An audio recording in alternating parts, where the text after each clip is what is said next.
Hello, everyone, and thank you for joining us for the special Pause for Ukraine event. I'm Dr. Steve Weinrauch, Trupanion's Chief Veterinary Officer. We're spreading awareness and raising funds. Our hope is to provide access to pet foods, needed medications, and ways to reunite pets with their families. I recently spoke with Dr. Andriy Klitsov, his wife Natalia, and their 3 children who live in the eastern Ukrainian town of Sumy. We discussed what it's like living in Ukraine during time of war, what they're doing to assist with their community, and what people like us can do to help provide assistance and aid on the ground. Here, Andriy asks me to explain you why we are without light now, because it's the time when we don't have the possibility to switch on the light, because all the town should be like dark, like night. So it's 7 o'clock in our town and all our curtains are closed, and we are sitting on the ground floor together. I'm just trying to communicate to you, and we will try to discuss the burning questions that we really just in need to solve for this town. Vera, can you? Vera is also wanting to see, and we also have the she's Diana, our daughter, as well as we have the elder daughter Ivanka. She also wants to tell you some words, because she had been working with Andriy for how many 10 days, for the last 10 or 15 days, 15 Yes, 15 days together with him in clinics, in vets, and she also had the experience probably to share of her impressions from this war, because all the time we are here in Sumy, from the first day till now, lots of people are moving away, really, lots of them are left. Not everybody is optimistic, because we don't know what will be tomorrow. We are waiting for the second front of the invasions, and we really understand that it will be just very difficult. First, we'll hear from Dr. Andriy's daughters, Ivanka, who's aged 15, and Vera, who's aged 9, and their experiences living in a war, their hopes, their dreams, and the message that they'd like the world to hear. My name is Ivanka. I'm 15 years old. I don't know how to explain. I'm in a 9th grade, and right now I'm living in the 21st century, and in my country over than 1 month is started the war. And I ask all the time, it's really 21st century and diplomatic relations are popular maybe, but this is the reality. For instance, they maybe let me know the date. It's maybe 8th of March 2022. I will remember forever. That was the most scary night of my life, and our Sumy town was occupied by Russian troops. But at that very night, there were 3 objects in the epicenter of the bombing in our region. One of them was the red zone near Sumy, and they got maybe 3 or 4 missiles in their building. We've been in 150 to 200 meters near that, and I've heard that horrible voices of planes, and we started to run away to the basement. But it was too late. We've seen in the window to our house, and the light and the fire were through these bombs is falling down to us. Little me, when I hear it, I think it was maybe my dream. But when my elder sister, she's 21, started to loud to say that we are bombing, we need to go to the basement, it's too scary. I thought it was a dream, but it was the reality, and my mind was like, oh my God. And I don't know how to say it, but this bombing was in 5, maybe 10 seconds, and it's almost impossible to run away when in different sides bombs are thrown to you, and I'm sitting and I'm sitting on the first and on the ground floor, and I was saying, "Oh my God, maybe in some minute we will die. Oh my God, oh my God!" And then I started to cry, and I don't know how to explain it with my feelings which I've got on that time. Since the time I couldn't sleep well, and every night I get up maybe for 3 times, and I ask all the time why Ukrainians are suffering from this war, for what? And I've got absolutely another timetable, and it's a period I could help my father in that clinic, and I do it with great pleasure, but I cry when I see the animals who are injured in military actions. It's like the real game to survive, how to care parents with the lack of medicine. And I was crying when one day to our clinic came the man and started to pray for food for his dogs, but we didn't have it. And I thinking about, oh my God, what's happening? Is it real, or is it a film maybe, or is it a dream? And maybe in some time I'm get up and say, oh, it was really scary dream, but it's our life. Can you tell about your classmates? What's their feeling? Some of them went abroad, some of them are staying here. Because she's every evening there on the chat in free live. Instagram, yes, we're having a video chat, and we saying about our feelings. And maybe I've got some, for example, I can tell you about some of my classmates who are in Ukraine, and the one girl, my good friend, maybe she's now in the city which called Vinnytsia, and there is too scary, and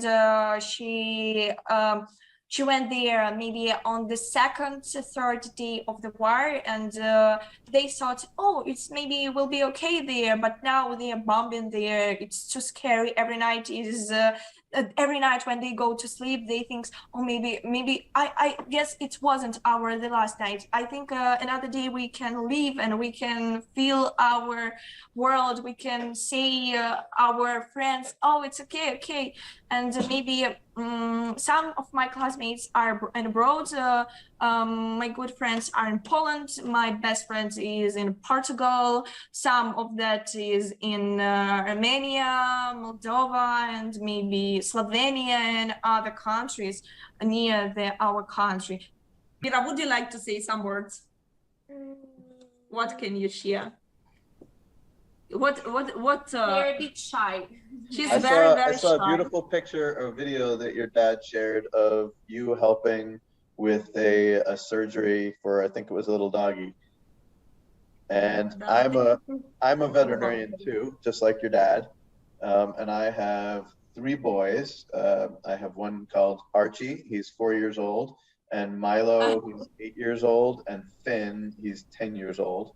And Finn wants to be a veterinarian when he grows up, and Milo wants to be an astronaut, and Archie has no idea what growing up is just yet.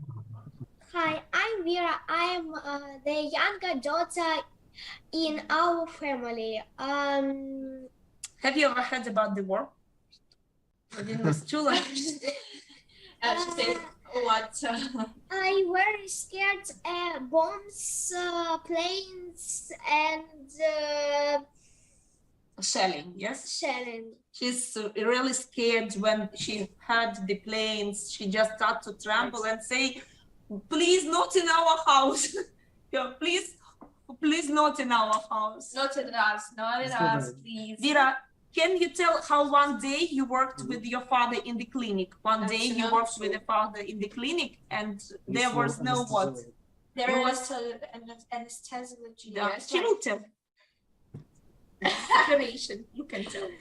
I have got with my father operation, and we Didn't have water and light.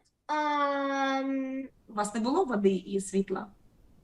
Ну, кажи. We didn't have water and light. But you have what? To save whom? Кого спасти повинні були? We had whom and dog. No, save the dog, yes? Save the dog. She came at that day, she came home and told me several times, 5 at least, Mom, we didn't have water and light, but we had to save the dog because it was the lovely pet of one woman. And she couldn't understand why the light wasn't. What about your classmates? Do you know what are they? Where are they now? My classmates are all over the world now. Some of them Well, stayed in Ukraine? stayed in Ukraine, but we could have even Full classes, yes? full classes online. Today they had classes online and suddenly it was the warning, air warning, and they just closed their Zoom. Okay, they couldn't continue the classes. So this is the end, 10 minutes instead of 1 hour. And they became really upset because her friends, lots of them are abroad and they can't understand why we have stopped, because they are 9 years old and they just not realized to its full measure. So those who are here, they feel it because the sirens are just warning all the time. And those who is far away, who's there? No, it's a cat. We She opens the door and oh my God.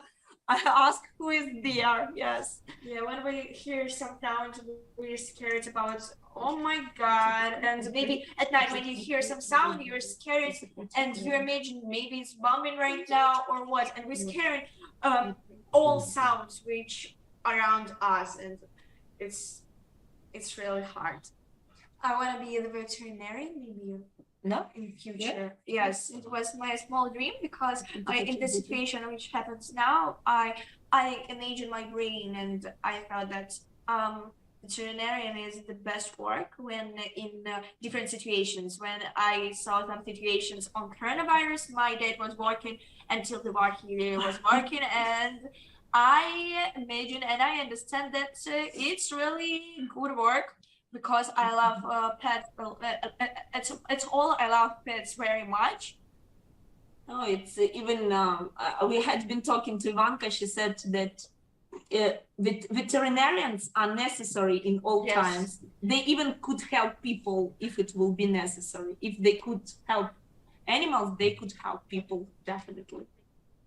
Coming up next, Dr. Andrea and Natalia share their motivations for staying with their family in Sumy and what they're doing to help the pets and the people of Ukraine. You know, now we have got the problem, Andrea, digital, the problem that lots of people are forced migrated from Ukraine. And from those forced people, lots of vets, girls, women with their children. And, you know, there is the problem. We are lack of veterinarians who will help injured animals because animals are not transported. Animals are left here. And the question arises, who will cure them? You understand?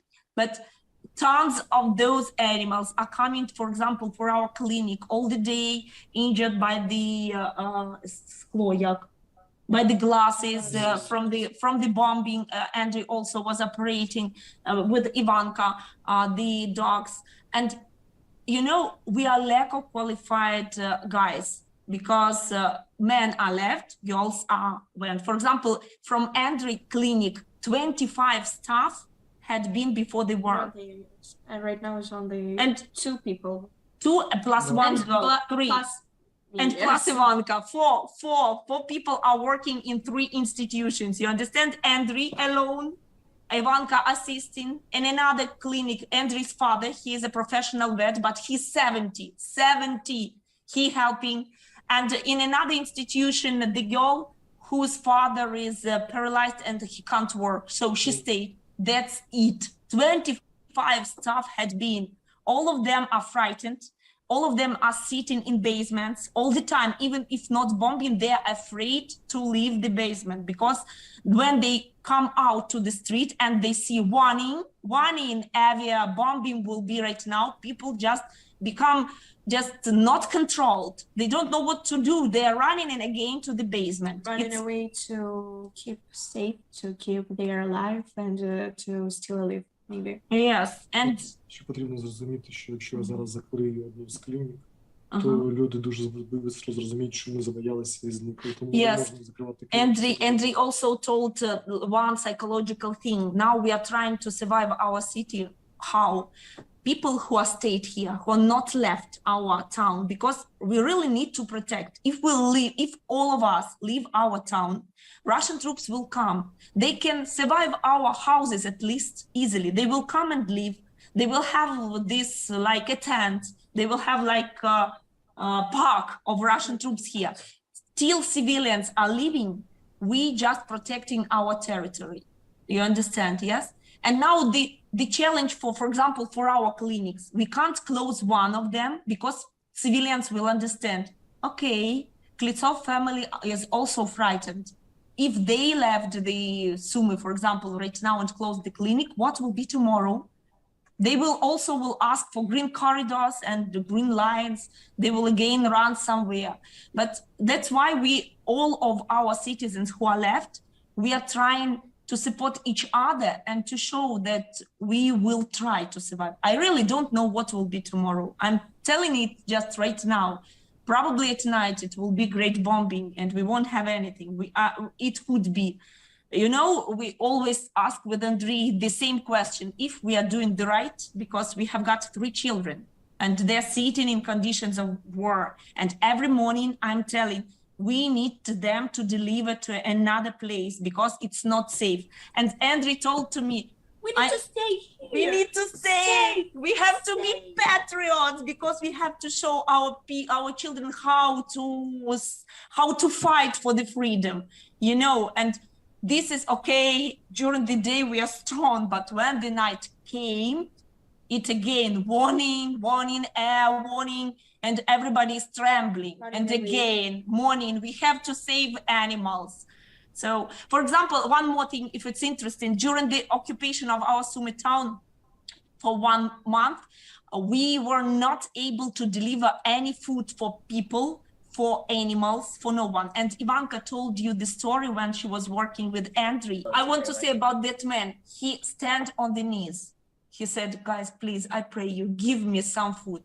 And there was one package for the client that had already paid for it. And he begged for the cycle to take this bag. And my husband with Ivanka opened this paid baggage, just put some food for him and said, okay, you can take, but don't tell anybody that because we don't have any more. And in that very moment, Andriy has decided to make the humanitarian himself because nobody wanted to risk their own life and to drive the car with full of food. Because we have got lots of block posts of Russian troops as well as Ukrainian one. And during the occupation, the food was delivered during 7 days, 7 days. As usual, it will take 8 hours. You understand? Yes, 7 days. So we were trying to deliver from one village to another. We changed the cars. We change the drivers, who will be eager, who can be the volunteer, who want to deliver it for money. We just wrote the advertising, please, we will pay money, deliver to Sumy.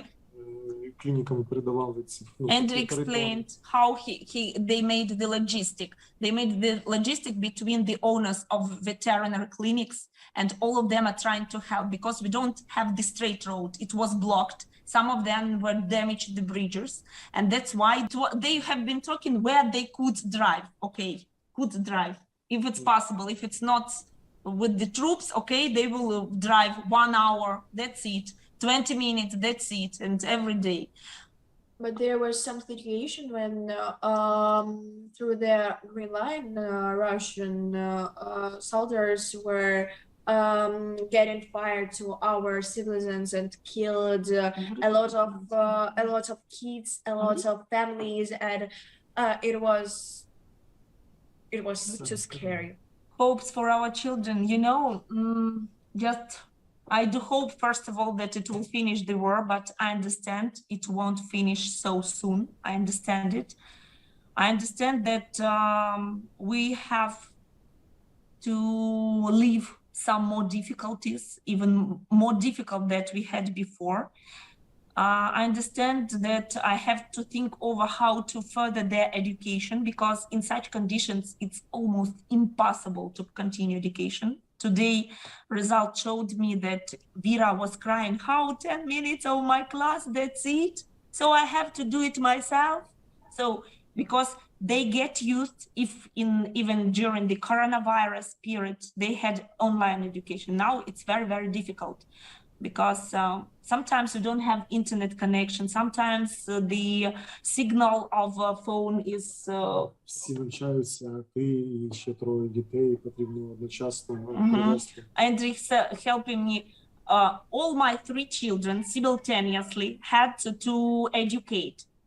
And, lots of teachers tried to give us lots of work, but they couldn't organize online courses because it's impossible now.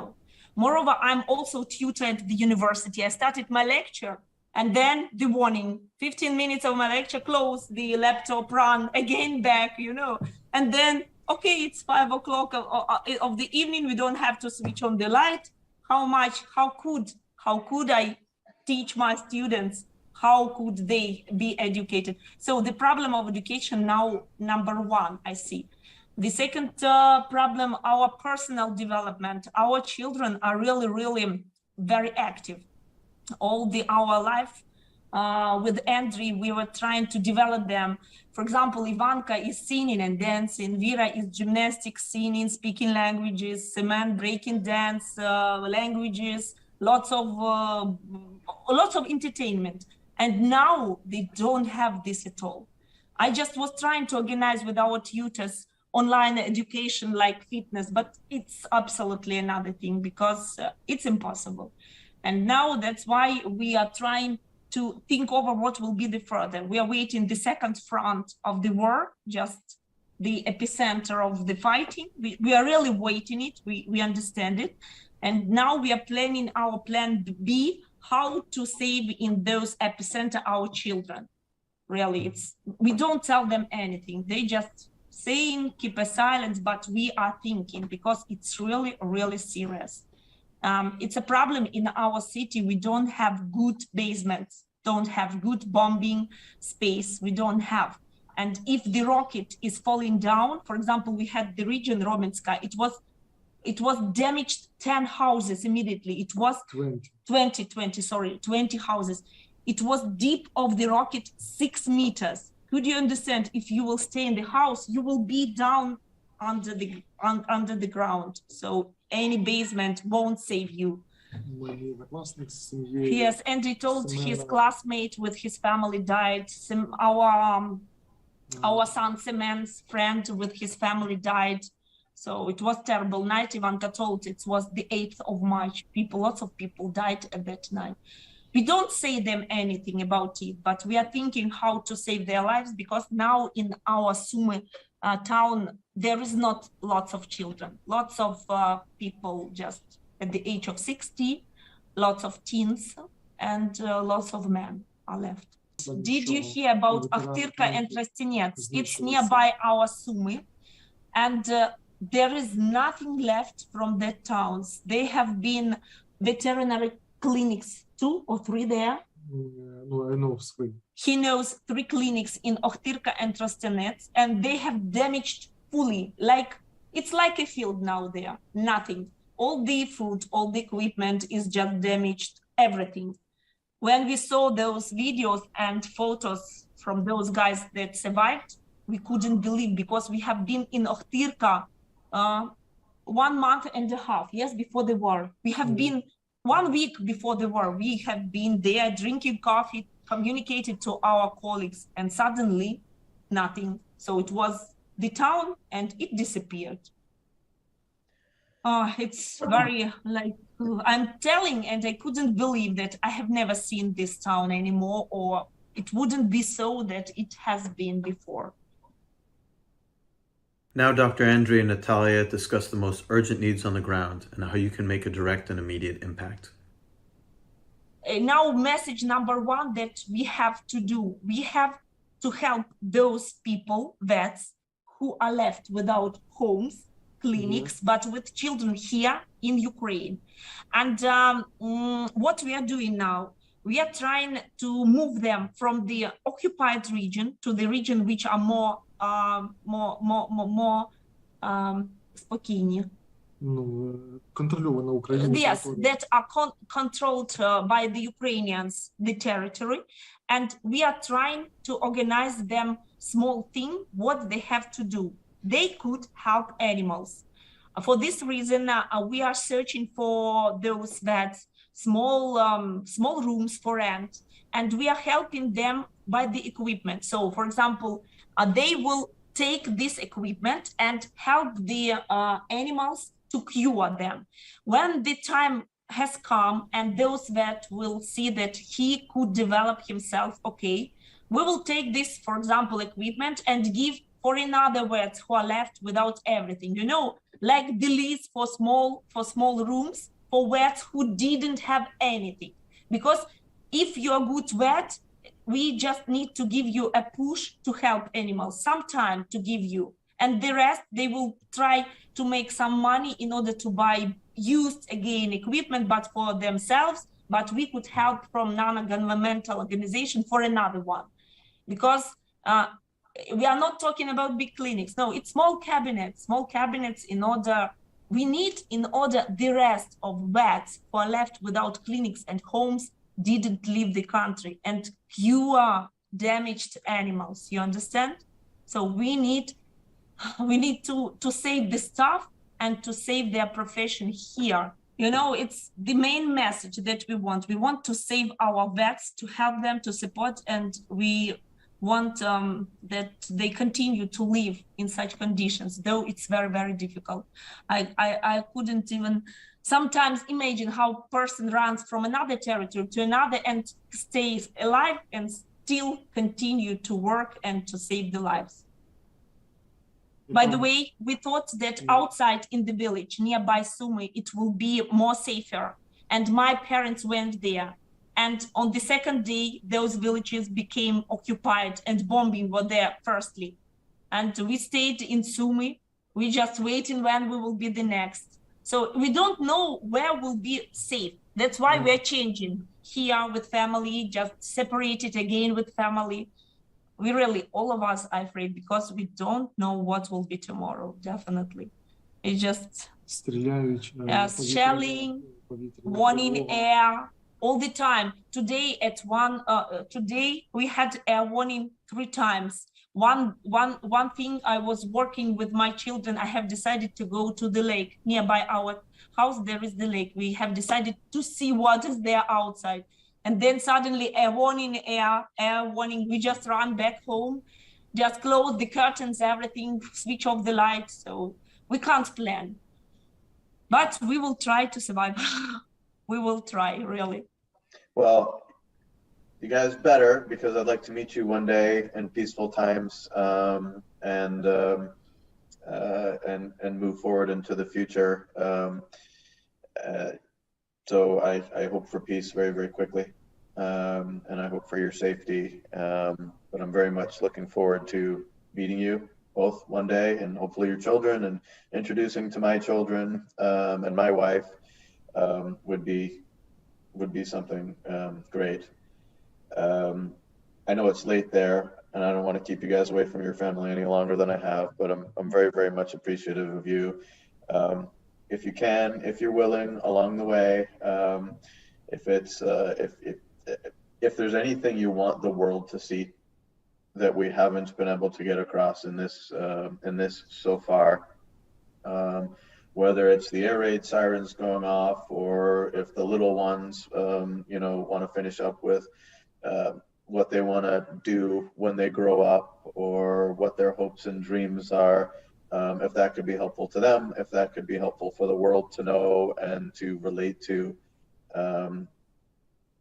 because it's hard to picture my children where yours are right now, but I'd like my children to learn from your children and from their experiences, and hopefully we can make sure something like this never happens again, as we've said throughout history, never again, and here we are again.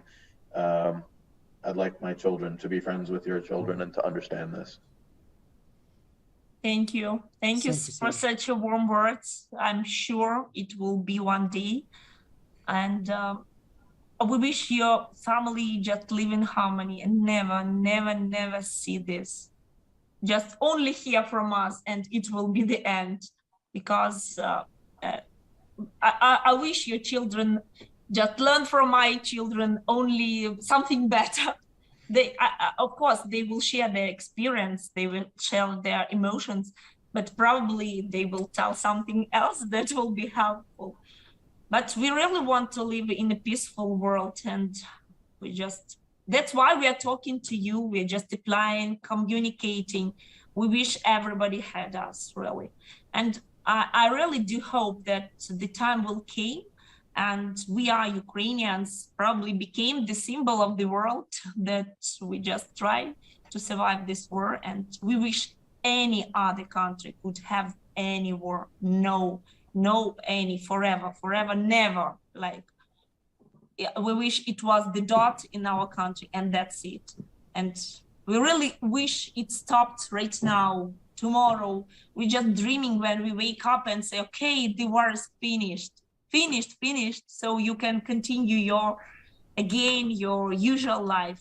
We just wait in this moment, really, we do hope. And we wish less and less people died, because we could survive everything, but not the death, you understand? We could houses, clinics, everything we are ready to give in order people would live.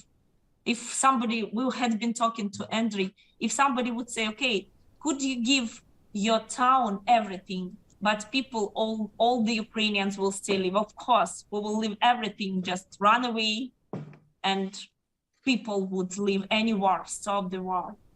Human beings should not do these things to each other. So if your kids can teach my kids and they can learn from each other, then my kids will teach their classmates, and they can watch these videos and educate their parents who have friends all over the world, and they can learn and hear your stories, and it becomes more real to them. Then maybe things change. Thank you. Thank you, Sir. Thank you. Thank you very much. Thanks. Okay, well, thank you guys. Keep safe. Thanks, Hugs to the kids. And thank you, and let's talk soon. Okay. Thank you. Bye-bye. It was an honor and a privilege to speak with Dr. Klitsov and his family and get to know them just a little bit. We at Trupanion are proud to organize Pause for Ukraine. Please help us support the pets and people of Ukraine by sharing this message and donating at pauseforukraine.org. We're stronger and we're louder together. Thank you.